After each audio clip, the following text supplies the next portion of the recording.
പത്തനംതിട്ട ജില്ലയുടെ മലയോര മേഖലകളിൽ വന്യജീവി ശല്യത്തിന് അറുതിയില്ല. ആനയും പുലിയും കാട്ടുപോത്തും കുരങ്ങുമെല്ലാം മനുഷ്യന്റെ സ്വൈര ജീവിതം നശിപ്പിക്കുകയാണ്.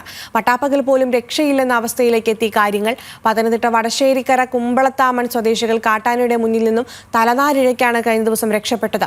വനംവകുപ്പിന്റെ ശാശ്വതമായ ഇടപെടൽ വിഷയത്തിൽ ഉണ്ടാകണമെന്നാണ് നാട്ടുകാരുടെ ആവശ്യം. ശ്രീരാജ് ബാബു തയ്യാറാക്കിയ റിപ്പോർട്ട് കാണാം. എനിക്ക് പിന്നിൽ കാണുന്ന ഈ ചുവപ്പ് നിറത്തിലെ മഹീന്ദ്ര ഷൈലോ കാറിലാണ് ഇന്നലെ 11:30 കുമ്പളത്താമൺ സ്വദേശികളായ ലിജിനും അച്ഛൻ ജോണും വാഹനത്തിലെത്തിയത്. കുമ്പളത്താമണിലെത്തിയപ്പോൾ വീടിന് 2 കിലോമീറ്റർ മാത്രം അടുത്തെത്തിയപ്പോഴാണ് കാട്ടാനയുടെ ആക്രമണം പകൽ 11:30 ഉണ്ടായത്.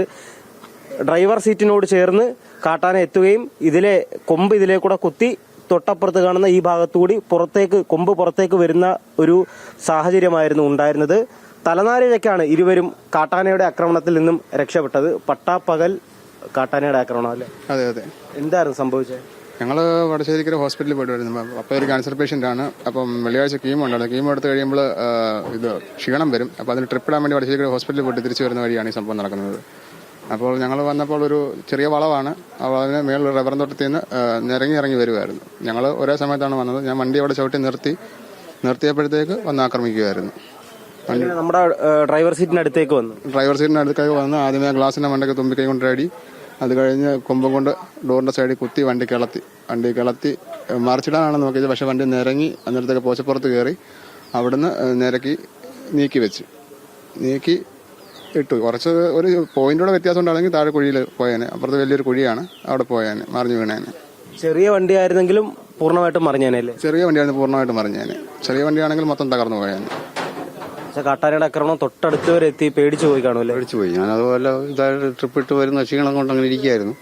പക്ഷെ കണ്ടോണ്ടിരുന്നു. നനയ്ക്കാൻ പോലും പറ്റിയില്ല. നമ്മുടെ പ്രദേശത്തൊക്കെ കാട്ടാന ശല്യം ഇങ്ങനെ ഉണ്ട്? ശല്യം രൂക്ഷമായിട്ടുണ്ട്. പക്ഷെ പകൽ ആദ്യമായിട്ടാണ് ഇത് കാണുന്നത്.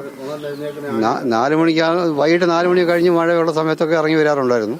പക്ഷെ ഇത് രാവിലെ വരുന്നത് ഒരിക്കലും പ്രതീക്ഷിച്ച കാര്യമല്ല. ഡെയിലി ഇപ്പം രാവിലെ ആന വരുന്നുണ്ട്.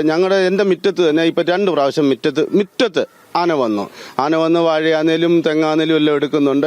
ഇപ്പൊ ഇന്നലെ തന്നെ നടന്ന സംഭവം 11:30-ക്കാണ്. കഴിഞ്ഞ ദിവസം ഒരു ഞായറാഴ്ച രാവിലെ തൊട്ട് രാത്രി 8 മണി വരെ ഞങ്ങൾ ആനയുടെ പുറകെ നടക്കും. ആന വനത്തിലുണ്ടായിരുന്നു. ഞങ്ങൾ തൊട്ടടുത്ത് തന്നെ ഒരു വനവും ഉണ്ട്.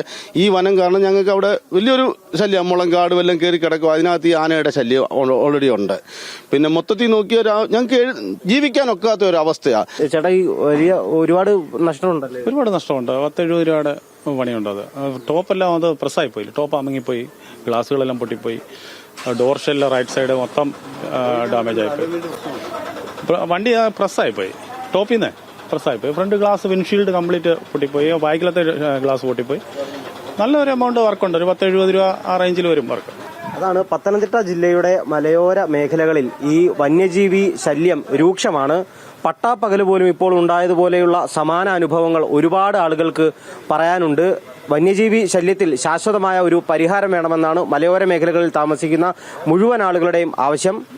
ക്യാമറമാൻ സിയാർജറിനൊപ്പം ശ്രീരാജ്, ന്യൂസ് മലയാളം.